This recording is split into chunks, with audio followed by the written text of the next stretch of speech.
Alright, this is a VSS from a 5-speed 91 Dodge Ram Getrag manual transmission.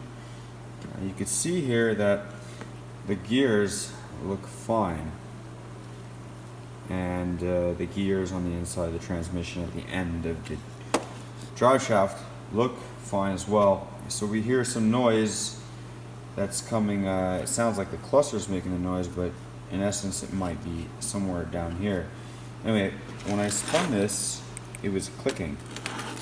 Yeah, using my trusty old Milwaukee grease gun and hammered a bunch of grease into it, and it sounds now nice and soft.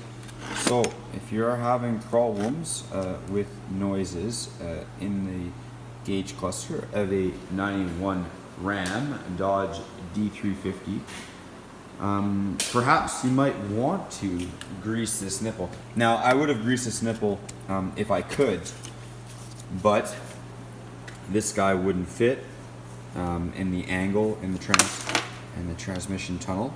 And I also used this. Hey, are you making drywall today?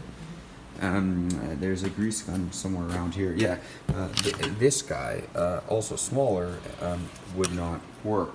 So if you look here in the transmission housing of this beautiful Getrag, you'll look down in the shaft here. Let's see if we can shine inside. Yeah, you see these splines? They're really beautiful. So anyway, before buying anything new, we like to service things and not buy new things, because these are probably North American made by some newly landed immigrant. Anyway, thanks for watching, and this is a VSS for a 91 Dodge Ram first generation Cummins. Hi.